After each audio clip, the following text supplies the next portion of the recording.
Hello people, and welcome back to another episode of Cities, Skylines, Modular Builds. I hope you're all having a wonderful day. And we are back in the modular build map, and it's been a while since we've been here actually. The kind of how to start your city videos have taken up a couple of weeks with the kind of Sunday tutorial theme we tend to go for. And yeah, it's nice to be back in it. We're looking at the school tram park now. If you guys did build this, then I hope you enjoyed it. You certainly enjoyed it in kind of the comments and kind of engaging with this build. And you can kind of see it in action now. Now the commercial is kind of fully developed around it. The trams are nice and spread out across the line, and there's lots of different people kind of milling around here. It's a really nice build, really simple, really quite small. But you know, it looks great and it works nicely. Lots of people on the trams, as you can see.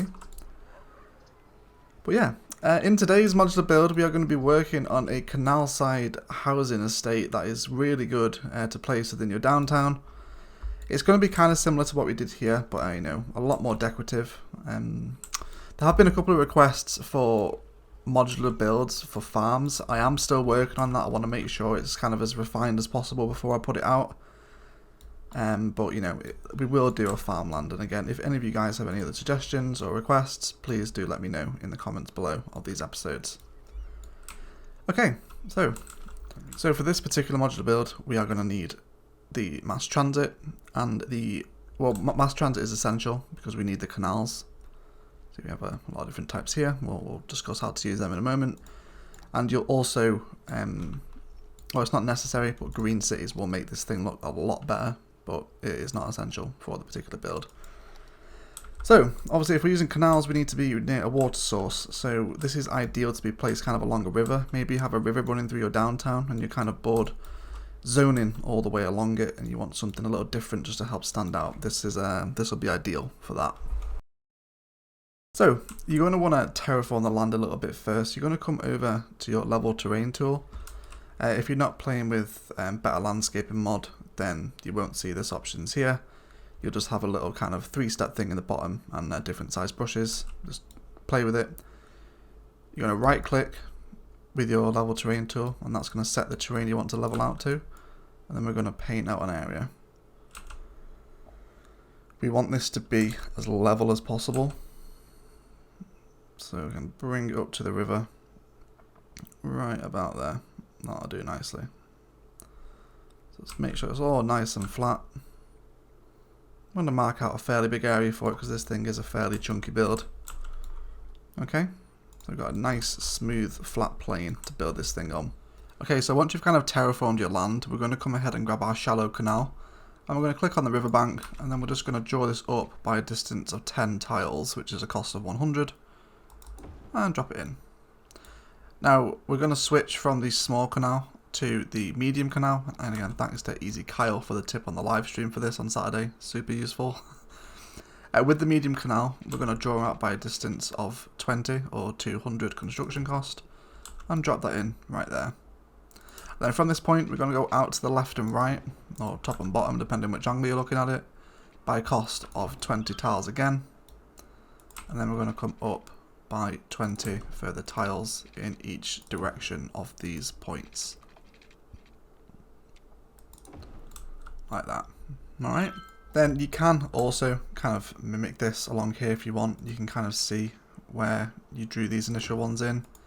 If you want to hook these in, you can do, just at those points like that. It's nothing too complicated. You can see the snap nodes are lining up with the canals, so this is the start of the shallow. And then we're coming up to this one here as well. So there's your snap point. Again, draw it up by 10, and then switch out to your medium and hook this guy in. So you're going to have a pattern that looks a little bit like this. You've got these big chunks of land kind of in between the canals. That's what we're going to be playing with today. Now, you can kind of repeat this pattern as many times as you like to the left or the right or above it. It really depends what kind of space you have to fill in. You might just want to build kind of one of these segments. So you just have something like that just to help it stand out a little more. But it really is up to you. Depends what kind of space you have to play with.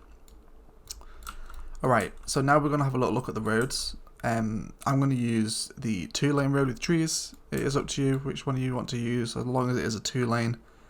It might be nice actually to put some trams into this if you want to kind of factor it into an existing tram network. It can help it stand out a little more as well. So there are a couple of different road designs you can play with, and we'll kind of do one on each, and you can decide which is your favourite. So as we kind of draw on these kind of big blocks of land here, in between the middle there is this perfectly middle snap point. So it's aligning with these 2 points on the canal and this one down here. Aim it perfectly in the middle. We're going to come all the way down to the bottom of this one just by moving down the dotted line. So as far bottom as we can go, won't let us go any further. And then we're going to move up by 1. And then draw out by a cost of 300 or 5 tiles from each of those points. Okay, so we have a nice little parallel road with the canal. And then I'm going to draw my road all the way down by a cost of 20. And the same again. Just like that. And then hook him up. So with this road design, the houses will be facing out onto the canal, which does look really good. And again, it's up to you which one you prefer. Or you can find that middle snap point again, and you can have your houses either side of the road, but they face into the road. So really it's just kind of up to you which road pattern you want to follow. Maybe mix and match it, that might be quite nice. It really is just up to you kind of which one you want to run with. I prefer this one, so what I'm going to do is I'm going to plop this road design in each of my 4 squares, and then we'll be right back. Okay, so there it is. I just have this road pattern in 4 little kind of, I don't know what you would call these, I guess just little squares, grids I guess. And now we need to hook them together. So from the middle snap point that we first snapped onto, which is this one right here, you can just see the road guidelines coming into effect. We're just going to click on one and drag it to the other for a cost of 1,440. And we're going to get this really nice kind of almost raised bridge, but it is still on the ground, and it kind of integrates nicely into the canal. And that's going to be really nice looking. So you're just going to hook them together like that. And then what you need to do from there is just kind of hook this into your existing road network, however you choose to do that. I guess it kind of is up to you. I'm just going to go ahead and throw in kind of a mock road here. Just go ahead and kind of hook this into somewhere in the city, just so we can get some people moving in. And then maybe let's just throw in a little one-way system. Again, just hook it into existing road network. This part of the build isn't really, kind of doesn't matter. Just you know, find a way to introduce it into your road network already. Alright, okay, so now we have this big area that we've just built in. So you should have something that looks like that from the bird's eye view right now. And again, obviously you might have duplicated it, depends on how you're choosing to build it. Then I would highly recommend that for your paths, obviously you can use any path, the regular ones are fine. The elevated zoo paths look really, really good. So grab your zoo path with decorations, either one. I only use the decorations just for the trees, doesn't really matter. So from this first tile right here, so we have kind of these 2x4 grids along the back of the canal. You just want to kind of hook your path tool into this end tile, and then draw it from one tile to the other side, just like that. Now the elevated zoo path looks really great because it kind of has this like almost like green moss effect, like little flowers hanging from it, and that kind of the rails and the wood on it, they just suit this build like pretty perfectly. And yeah, they do look really, really nice. And again, we're going to repeat the same thing on the other side. So from the first tile over to the next one, you'll have something that looks a little bit like that. Now if you want, you can also hook these guys across to kind of make a full grid. Obviously your Sims already can walk across this bridge right here, so it's up to you if you want kind of the symmetry. Otherwise it's a nice alternative to cross people over to different sides. Yeah, you can just kind of take that in any direction you like really. And then you can also, if you want to, kind of do the same here. Just kind of draw them across. So just kind of find a place where it will fit. There you go. So that's the second tile out. But I guess we can leave this symmetrical. So from this end tile out to the other end one, and you'll get some more bridges like that. Again, it's not massively important. It really is just kind of up to you how much kind of symmetry and how many bridges you want flowing over. They will all get use, but either way, you'll have something that looks a little bit like that as well. And then depending what is on this side of the canal for you in your city, you can obviously just keep expanding your path network. This is going to make your city a hell of a lot more walkable, and it's going to look really nice as well. Let's kind of put those guys in, and then obviously you can just take that in any direction that you wish. Okay, so that's kind of the bulk of the infrastructure implemented right now. Let's go ahead and grab a district tool, and we're going to paint out a nice large district for our new canal side housing. So for those playing with the Green Cities DLC, you can apply the self-sufficient building specialization right now. And if you want to maybe use this for like an IT cluster park, it will look like kind of really quite futuristic and quite modern. But you could apply your IT cluster specialization here, and this would really make kind of your IT building stand out. You know, you're going to get the big tall skyscrapers. So that might be really cool. Depends if you want to build something like that. But yeah. So now I'm going to use high density. You can use low density, but this looks a lot more impressive with the high density stuff. And we're just going to begin carefully zoning our squares out. So 4x4 are the ones that you want. So I'm just going to drop in a couple of 4x4s like this. Carefully zoning. And obviously I need to hook them into my utilities as well. Okay, so I'll just hook it into utilities. Ignore the power line for right now.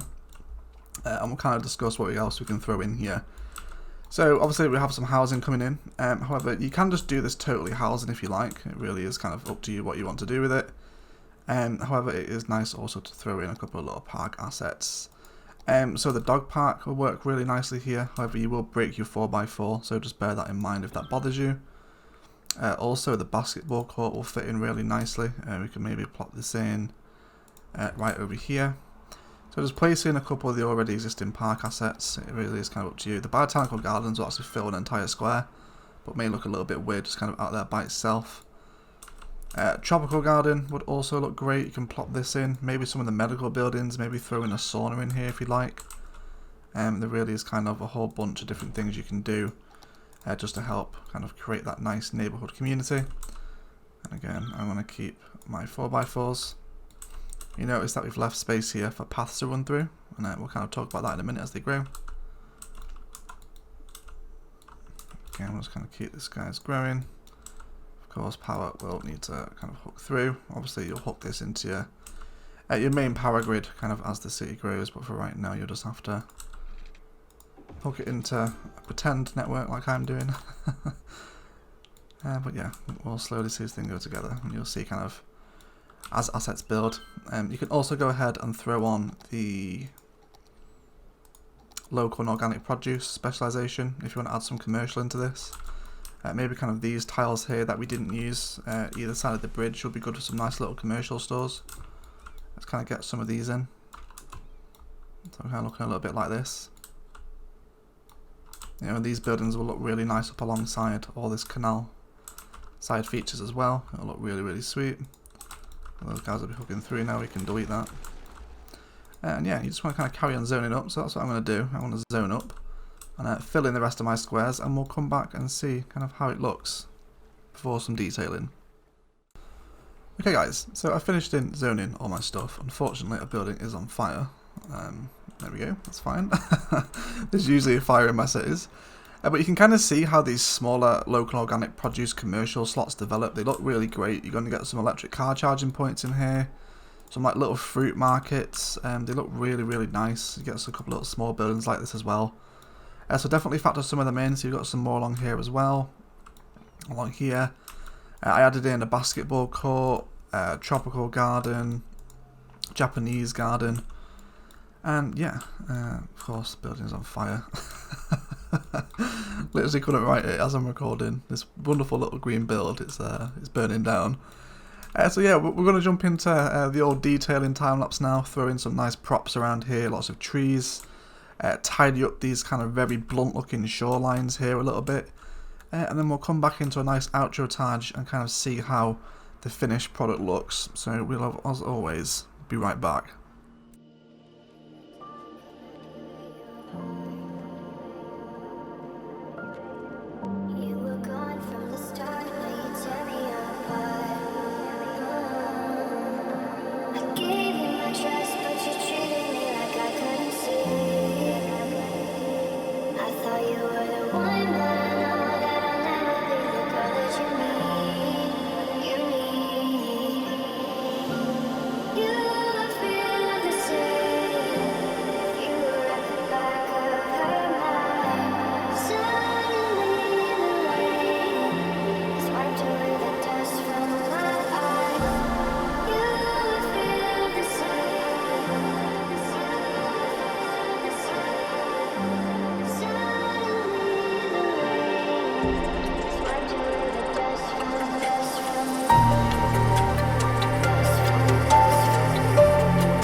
guys, that is going to do it for today. Thank you very much for watching. If you enjoyed, a like below is always appreciated. Equally as much if you didn't enjoy it, please feel free to leave a dislike and let me know why in the comments below. Hopefully you can see how this little, almost like green oasis can fit within that concrete jungle of your downtown atmosphere and really just help it to kind of pop out, especially with the green city specializations. They really do make this thing kind of stand out amongst all that concrete. You could also take this in the total polar opposite direction and go very heavy industrial, would also be quite nice as well. Really depends what kind of feel you are going for. Stick around for the rest of the outro tag and check out some of the finer detailing you saw in the time lapse and see the people crossing the bridges. It does look really nice. Yeah, but that is it. If you do end up using it, please send me some screenshots on Twitter. Otherwise, that is going to be it from me. Thank you so much for watching. I promise the next modular build will be a farm. I just want to refine it a little bit more to make sure it's good. But yeah, thank you so much for watching. And as always, enjoy the rest of your day.